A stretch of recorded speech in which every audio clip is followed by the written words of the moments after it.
como é que se cria um processo ali, ou pelo menos uma análise, para identificar que meu conteúdo está assertivo, meu conteúdo ele está gerando impacto na persona que eu preciso atingir e está gerando Perfeito. um movimento nela. Isso é muito interessante, porque você até continuou a pergunta de uma maneira que eu não esperava, mas eu vou no seu argumento de muito conteúdo, que ele é muito legal. Você sabe qual que é o primeiro livro, um dos primeiros livros registrados, em que alguém falou assim, a gente está fazendo muito conteúdo? Tem ideia? É o livro mais vendido do mundo. A A Bíblia? Bíblia? É a Bíblia. É a Bíblia. Cara, é muita loucura, tipo assim, porque qualquer tecnologia que permite que a gente crie muito conteúdo, e tipo assim, pensa assim, sei lá, quando começaram a fazer livros, teve gente que reclamou. Tipo, na Grécia Antiga, eu esqueci quem, reclamava, assim, cara, o conhecimento tem que ser oral, gente. Quando você escreve, você não está passando direito. O ponto é, a gente sempre vai estar na percepção que as coisas estão crescendo, principalmente muito conteúdo. Só que toda vez que você começa a ter um grande crescimento de conteúdo, aparece uma tecnologia que te permite acessar esse conteúdo de uma maneira estruturada. Então, quando a gente começou a ter muito conteúdo escrito, surgiram as bibliotecas e as enciclopédias. Tá? Índice é uma tecnologia relativamente recente, quando começou a fazer livro maior. Entendeu? Então, tipo assim, são tecnologias que vão surgindo para você dar conta que tanto de informação. Chegou na internet, o Google, você nunca se fez tanto conteúdo. É verdade. Mas a tecnologia para você consumir esse conteúdo, ela existe. E aí, responder a sua pergunta é o seguinte, como você faz para não fazer conteúdo para o nada? Primeira coisa, aí é base de estratégia de marketing, né? Para quem que eu vou falar? Tipo assim, sua segmentação. Meu conteúdo tem que ser interessante para essa segmentação e quais canais esse povo tá. Né? Você tem milhões de canais. Segundo é produzir conteúdo por muito tempo, tá? Tipo, o segredo do conteúdo é insistência dentro de uma estratégia. E depois, quer dizer, toda vez que você produzir, promover. Porque você, assim, a promoção, assim, é uma das coisas mais importantes. Tem muita gente que fala que é 20% produção, 80% promoção. Tá? Que é assim, mas eu não tenho dinheiro para... Cara, você vai fazer um blog, você vai pôr um negocinho de newsletter, aí você vai entrar na comunidade que discute o tema que você está tratando, vai fazer parte daquela comunidade, vai postar nas suas redes sociais. Se tiver um dinheirinho, põe R$20 lá no Facebook Ads, no Instagram Ads. Entendeu? Entenda o que o povo quer. Crie conteúdo que tira as dúvidas do que o povo quer. Promova esse conteúdo, repita isso por bastante tempo. Não tem muito segredo. Aí eu falo assim, mas e tecnicamente? Aí eu não dá, tem N detalhes técnicos. Como funciona a pesquisa de palavra-chave para SEO? Como funciona... Não vou entrar nisso. Mas a base é isso. Na hora que você escolher o canal, você aprende as questões técnicas, entendeu? De novo, a gente não está fazendo conteúdo mais em massa. A gente tem que atingir um grupo. E quando você está começando, quanto mais específico, melhor. Menos concorrido. Tá? Você não tem nada de errado você falar com pouca gente, desde que você esteja cada vez mais falando com mais gente. Daniel, queria, para a gente dar um pontapé inicial aqui e criar um pano de fundo, eu queria que você falasse um pouco de como que é esse mundo dos CRMs, sob o ponto de vista de quem está dentro dele, né? Quer dizer, qual é esse panorama interno do segmento e quais as principais mudanças que têm ocorrido no segmento nos últimos anos. Legal, bacana. Acho que primeiro seria interessante a gente bater um papo do que é CRM. Né? Muita gente acha que é Conselho Regional de Medicina, né? o cadastro de clientes e por aí vai. Então, CRM, pessoal, é uma sigla que vem do inglês, de Customer Relationship Management. Então, ele é nada mais do que um conceito. Tá? Um conceito segundo o qual a sua empresa, ou você, nós temos inclusive vários clientes que são profissionais liberais, consultores, palestrantes, que querem organizar sua carteira de clientes. Então, toda entidade, empresa ou profissional liberal que tem clientes, precisa conhecer esses clientes, armazenar quem são esses clientes, o que eu tenho vendido para eles, se eles estão com algum problema, se eles precisam de apoio, de suporte. Eu preciso fazer marketing para esses clientes, certo? Né? Mais do que nunca, preciso gerar leads, preciso fazer campanhas, preciso fidelizar esses clientes, tão importante hoje em dia, preciso conquistar novos clientes e preciso depois atender bem esses clientes, dar um suporte de pós-vendas. Então, tudo isso que eu descrevi é um conceito conhecido como CRM, gestão de relacionamento de clientes. E ele é um conceito, é uma filosofia, que pode envolver tecnologia ou não, né? Dependendo do tamanho da sua empresa, talvez você nem precise de tecnologia. Você possa fazer isso com um caderninho, né? Posso fazer isso com planilhas, né, de Google e tal. Então, primeiro, eu acho que CRM é isso, né? Esse conceito. E, claro, conforme você cresce, conforme você vai tendo mais clientes, você vai precisar de tecnologia para fazer isso, porque se tudo correr bem, né, você vai ter uma startup que vai bombar e você vai ter ali milhões e dezenas de milhões ou centenas de milhões de clientes. Então, você vai precisar de tecnologia para fazer esse relacionamento, essa fidelização, essa personalização em escala, né? Então, acho que esse é o grande pano de fundo. Então, e por que o CRM cresceu tanto? É um segmento de software que mais cresce há anos, de acordo com as pesquisas de mercado. Porque a gente descobriu que cuidar do cliente é a coisa mais importante que tem, basicamente por isso, né? Fizemos aqui no Brasil vários investimentos de tecnologia muito focados em back-office sempre, que são importantes, eficiência operacional, back-office financeiro, mas aí a gente descobriu, na verdade, eu preciso mesmo é cuidar do meu cliente. E o que é interessante para fechar esse bloquinho inicial? Esse nosso cliente, nós aqui, todos nós estamos aqui, estamos nesse podcast, somos cada vez mais seres conectados, digitais, tecnológicos. Então, as marcas, as empresas, os profissionais liberais precisam estar também, né, digitalizados, também precisam estar tecnológicos para se comunicar com uma geração de consumidores que quer se comunicar assim. É a tal da transformação digital, né? Então, a transformação digital nada mais é do que isso. Como que eu digitalizo meus processos para me conectar com um mercado, com uma sociedade que é digital e que quer se comunicar e se relacionar de forma digital. Qual que é o playbook para atuar de uma forma humanizada e com valor prático gerado, né? Tá. Eu acho que assim, em relação. Então vamos lá, só dando um passo para trás aqui, depois a gente vai para frente, depois a gente pega esses pilares. Eu acho que dentro desses 3 pilares, né, ali que eu falei, comunicação multi-humanizada, aí a gente está falando da frequência, a gente está falando da consistência, a gente tem a base, né? Que é o propósito, a missão, a visão, os princípios e os valores. Essa é a base. Não necessariamente você precisa fazer tudo. Tem gente que tem princípios ou tem valores. Tem gente que tem missão, visão, você não precisa fazer todos. Mas você precisa dar um norte para a companhia como um todo para o teu negócio, tá? Depois, quando você sobe um pouco, você tem a história do posicionamento. Assim, qual que é a tua proposta de valor? O que você faz de novo, diferente e melhor versus o teu concorrente? Porque se você não conseguir responder isso, você não vai conseguir se destacar ali na hora que você for vender o teu produto. Depois que você conseguir responder disso, você vai para a sua estratégia verbal. Como é que é a sua personalidade? Como é que é seu tom de voz? Se é próximo, se é descolado, você é sério, você é formal? Como é a forma de falar com essas pessoas?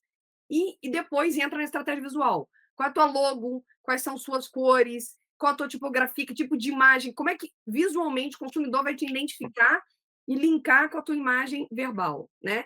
E isso tudo tem que estar muito atrelado ao teu público-alvo e à tua brand persona, tá? Então, acho que esse seria mais ou menos um framework de como é que você constrói isso, tá? Aí, voltando, vamos pegar o papel agora vamos destrinchar ali em cima, quando você está falando sobre comunicação multi-humanizada. Hoje, o maior erro das marcas é que elas falam não necessariamente o que os consumidores estão buscando de informação. Então, é muito simples. Você, assim, busca na internet, né, até ali no próprio Google, tem ferramentas hoje que você busca o que os consumidores estão buscando de você. E o que os consumidores querem saber do teu negócio. Vou te dar um exemplo. Vou comprar uma geladeira. Ao invés de eu falar, compra essa geladeira 10 vezes de R$10,99, vamos começar a dar informação útil sobre o consumidor, sobre a geladeira. Que tipo de geladeira existe no mercado? Por que existe geladeira que só é geladeira, ou é metade geladeira, ou é metade freezer? Quanto é o consumo de uma geladeira? Quais são as marcas disponíveis? Quais são os tipos de preços disponíveis? E aí você traz como é que você ensina o teu consumidor a comprar aquela geladeira. Ao invés de você só colocar no teu negócio a geladeira e sem ensinar o consumidor, eu acho que a grande sacada é você conseguir gerar valor através de ajuda do teu consumidor para comprar aquela geladeira, e uma vez que você engaja, aí você coloca, beleza, geladeira 10 vezes de R$10,99. Só que ao longo da jornada, e não necessariamente, por isso que eu falo que é importante fazer o funil inteiro, porque se você só focar no 10 vezes de R$10,99, você só vai pegar o consumidor no fundo do funil no momento que ele está querendo comprar uma geladeira. Vamos supor que o Lius não quer comprar uma geladeira agora. E ele está ali no Instagram, ele está, enfim, em outra rede social. E aí ele viu, você não sabe comprar uma geladeira, você... Riscos da geladeira explodir. Confira o que fazer para sua geladeira não explodir.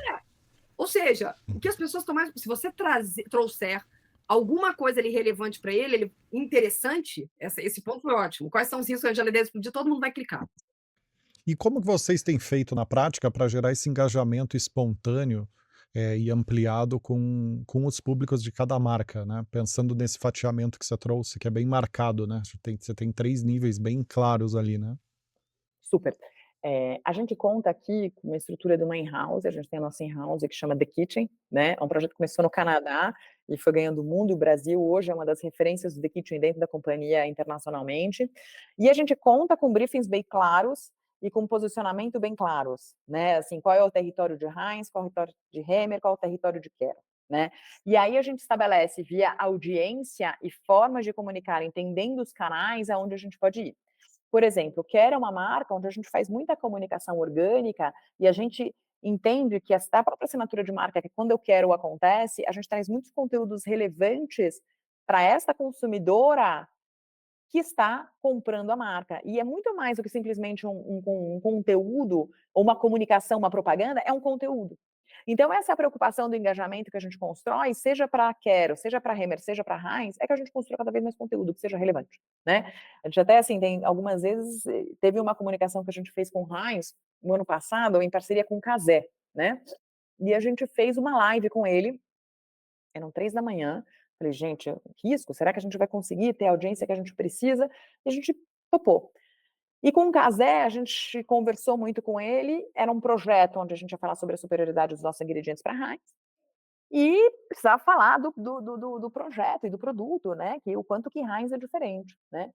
E ele construiu isso do jeito Cazé, em parceria com o nosso chefe interno, ele e com a audiência dele, ele durante 1 hora ficou fazendo e construindo 3 hambúrgueres usando os ingredientes, utilizando o portfólio de Heinz e colocando queijo, enfim, e os consumidores iam votando. E aí, o que que a gente olha? No final, a gente gerou entretenimento, a gente gerou conteúdo e a gente gerou uma experiência para quem estava ali participando virtualmente e depois uma experiência física, porque a gente transformou isso num food truck no São Paulo ou no Rio de Janeiro, onde as pessoas poderiam comprar esses 3 hambúrgueres que foram feitos, inclusive foi sold out, assim, vendeu tudo. Mas o que eu trago aqui é que a gente viu no nosso social listening o quanto que as pessoas falaram assim, putz, eu estou vendo um comercial há 1 hora, uma propaganda há 1 hora, e eu estou me divertindo. Porque não é a marca impondo, e eu volto à minha conversa anterior, não é a gente impondo. Tem relevância ainda a gente falar e a gente ter os nossos heroes de campanha, eles são super importantes. Mas não só isso, e a gente precisa trazer entretenimento, conteúdo e algo que seja relevante. Então, isso é o que norteia a gente na nossa comunicação, né? Hemmer é uma marca onde a gente passou por um processo ao longo desse período de entendimento profundo da marca, porque ela está 1 ano com a gente, um pouco mais de 1 ano, para a gente começar agora a comunicar. Temos feito algumas ativações, né, nas redes sociais, mas em breve aí a gente deve começar uma comunicação, mas buscando também essa proximidade, esse engajamento, mas trazendo sempre conteúdo. Como melhorar a atuação no marketing de produto da forma que vocês fizeram, né? Quais dicas que vocês dariam aí para profissionais de marketing que estão querendo dar esses passos a mais aí na área e conseguir ter uma atuação mais primorosa no assunto, né? Porque fica claro aqui que vocês conseguiram não só fazer uma excelente arrancada, como defender muito bem a posição de vocês ao longo do tempo. Que dicas que isso gera aí e que você pode compartilhar com a nossa audiência? Boa. Você me fala se eu falo muito, tá? Porque eu sou de falar muito. Eu primeiro começaria com ter claro qual é o desafio de negócio. Muitas vezes eu vejo em grandes empresas, em grandes marcas, que quando o desafio de negócio e qual é sua visão não está clara, você começa a fazer muitas coisas ineficientes, cria retrabalho e não leva você para nenhum lugar. Então, primeiro, e muitas vezes, inclusive dentro da Procter, se você pergunta qual é o seu desafio de negócio, qual é a visão que você quer levar com isso, qual é a perspectiva, para onde você quer ir, às vezes é difícil de responder. E é algo que precisa de tempo, precisa de amadurecer. Então, a primeira dica seria isso. Tenha claro quais são os desafios de negócio e para onde você quer ir com sua marca. A segunda dica que eu falaria é conheça quem é seu consumidor.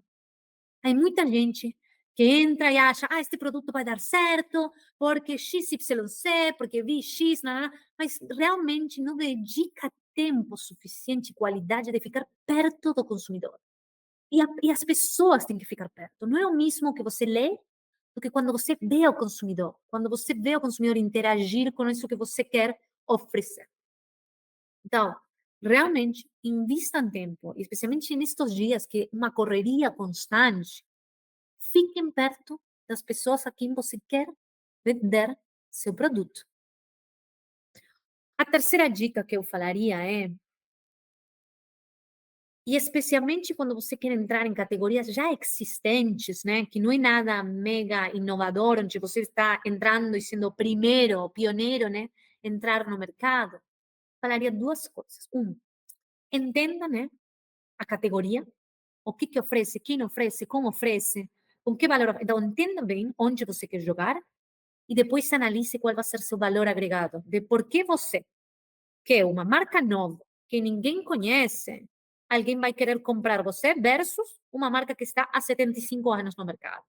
Se você realmente não pensa um valor diferente que você pode dar, um posicionamento diferente, algo diferente que você pode trazer ao consumidor que provavelmente antes não tinha, vai ser difícil você ganhar consistentemente no longo prazo, a não ser que você baixe preço e você entre só para competir em preço.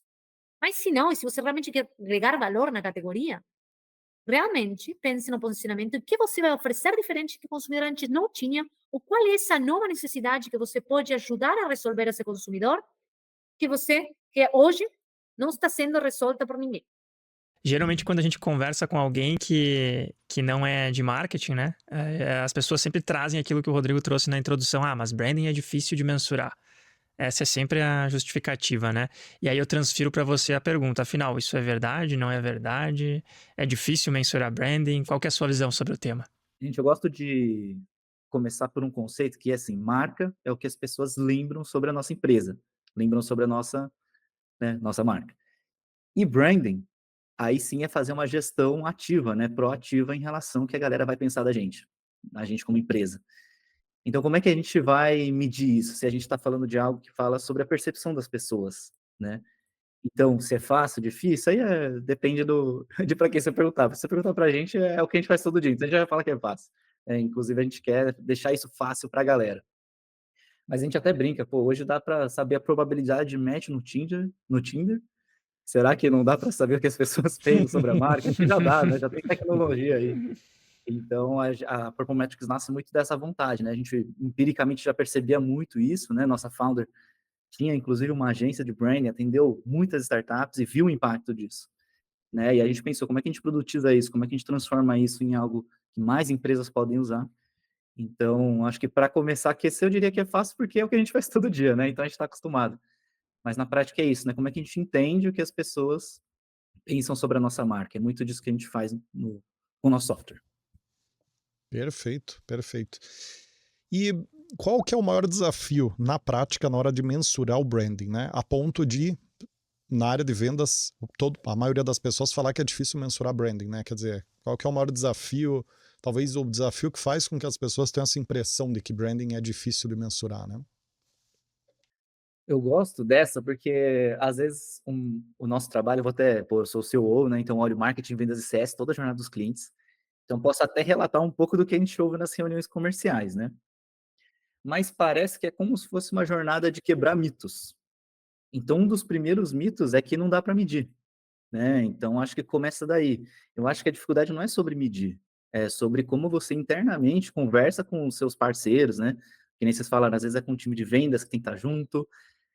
Normalmente o branding trabalha muito com times de performance ou times de growth. Então, essa galera também precisa estar junto contigo.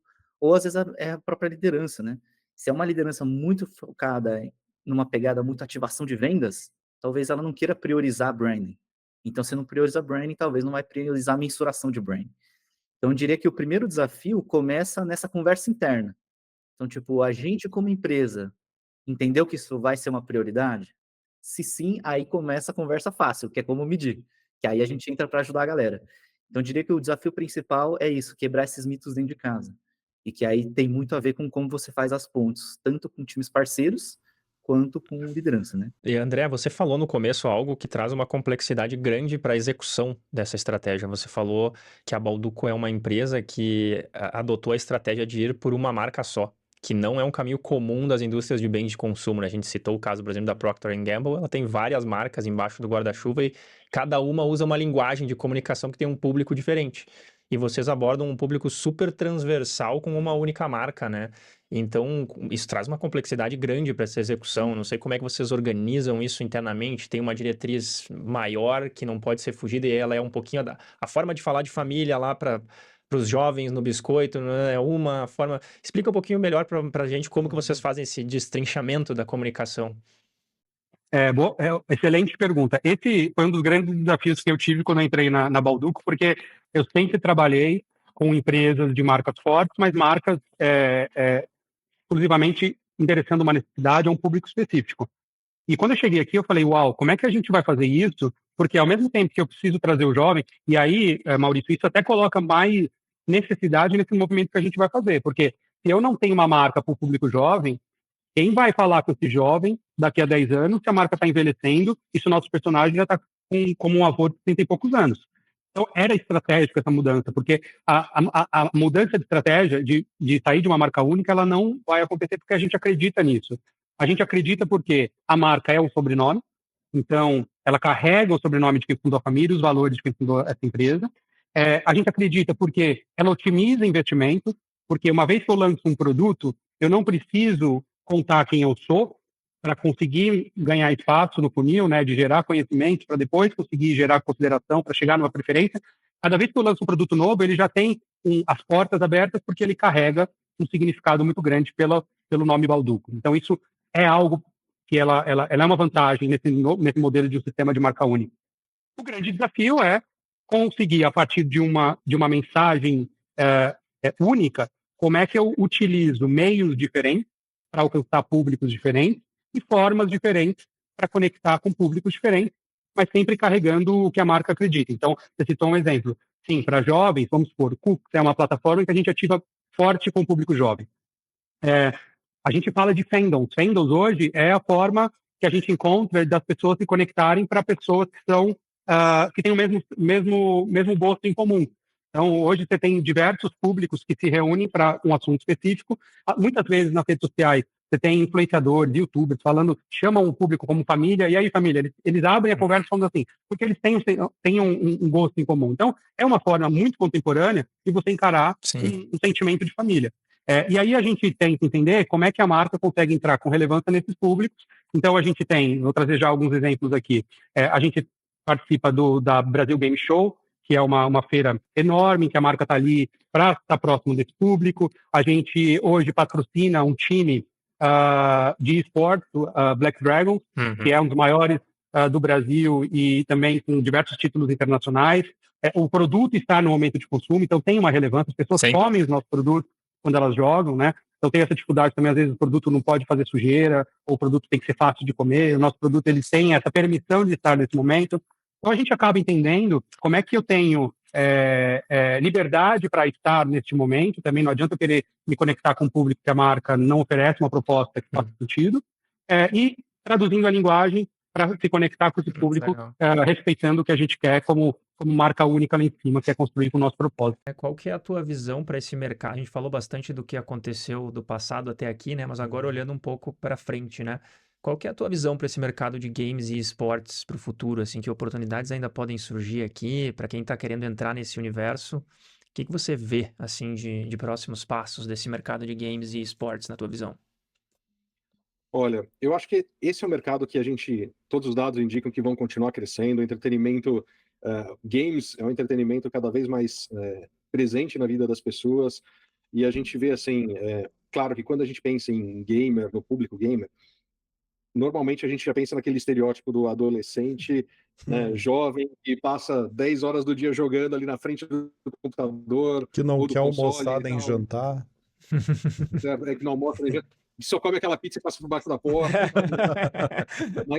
mas, assim, na prática, a gente vê que tem muito mais gamer do que isso. Por exemplo, hoje estava voltando no metrô, olhando, tinha uma senhora do meu lado jogando um jogo lá que era um Candy Crush-like, entendeu? Assim, pô, era uma senhora de, sei lá, 60 e tantos anos que estava lá no celular jogando enquanto estava no metrô. Não, disse que outro dia eu li que mais de 20% dos jogadores hoje já tem mais de 60 anos de idade. 20%, imagina. E assim... Não sei a confiabilidade do dado, tá? Só para não me comprometer aqui. Né?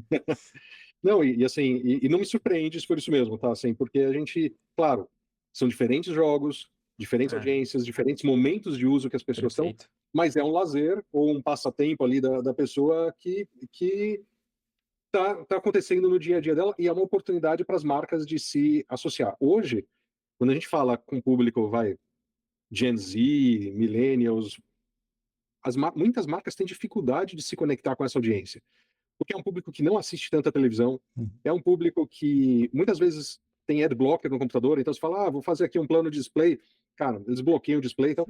Só que aí você coloca com um influenciador, um conteúdo dentro do stream que o cara assiste, ele vai ver, assim, e sendo um conteúdo autêntico, bem feito e tal, ele vai falar, pô, que legal. Então não me surpreende quando a gente vê, que nem vocês comentaram, de uma marca como a Balduco tá investindo nessa audiência.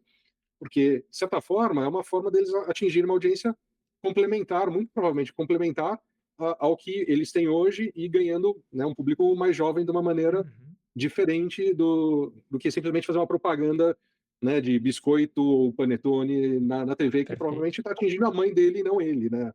Ou ela ali da audiência que eles estão querendo atingir, né? Então, acho que assim, tem uma oportunidade para as marcas como para atingir um público diferente, né? Assim, como uma visão de futuro, acho que isso vai continuar expandindo e trazendo formas mais inovadoras para a gente engajar com essa audiência. Um outro ponto é que, assim, e aí não tem como falar de futuro sem falar de inteligência artificial, né? Das grandes tendências. Hoje, a gente vê que, assim, quando a gente pensa em inteligência artificial e aplicação de inteligência artificial em game, hoje, o que as pessoas normalmente estão usando, as marcas estão fazendo, Intel e nossos concorrentes, é usar a inteligência artificial para melhorar a experiência do gamer, tá? Então, por exemplo, a gente fala, tem uma tecnologia nas placas de vídeo da Intel que é para fazer o upscale. Então, o jogo, ele é processado numa resolução mais baixa, mas a imagem é construída na tela numa resolução mais alta, de forma a gastar menos processamento e ter melhor performance, porque ele usa a inteligência artificial para meio que aumentar a resolução da tela, em vez de processar o jogo todo numa resolução super alta, que seria super pesado para o hardware, tá? Então é uma maneira de você otimizar o hardware. Legal. Isso é um uso super legal de inteligência artificial para o game. Mas é o uso óbvio, é o uso básico que está tendo hoje, com o hardware que existe hoje, e a gente está vendo uma evolução nos equipamentos, no hardware, que a gente chama dos IAPCs, né, dos PCs que tem dentro do processador, tem um núcleo também de processamento neural, que a gente chama NPU, que muito provavelmente vai fazer com que os jogos, no futuro, claro, os jogos têm que ser desenvolvidos usando essa NPU, de forma que o jogo vai interagir de uma maneira ainda muito mais legal do que é hoje e natural com o usuário. Ou seja, os jogos vão poder usar a inteligência artificial para trazer uma experiência diferente. E eu acho que isso, obviamente, é futuro ainda, mas isso vai trazer coisas como os non-playable characters, né? Os personagens que tem no jogo que você não controla, sendo muito mais naturais e muito mais, vamos dizer, autênticos ali no jogo, e não aquela coisa, né? Você chega no bonequinho ali do jogo, ele sempre fala as mesmas coisas. Não, vai trazer coisas diferentes, porque vai ter uma inteligência artificial contextualizando aquilo e com muito mais informação. Então, acho que vai trazer uma evolução nos jogos que pode fazer com que isso se torne ainda maior. Então, eu falo assim, inteligência artificial a gente ainda está nas aplicações super básicas, nas óbvias, mas ela vai permitir, ainda mais tendo esse processamento nos computadores, novas funcionalidades que provavelmente vão trazer jogos muito mais interessantes e ainda pode aumentar ainda muito mais essa base aí de usuários, né?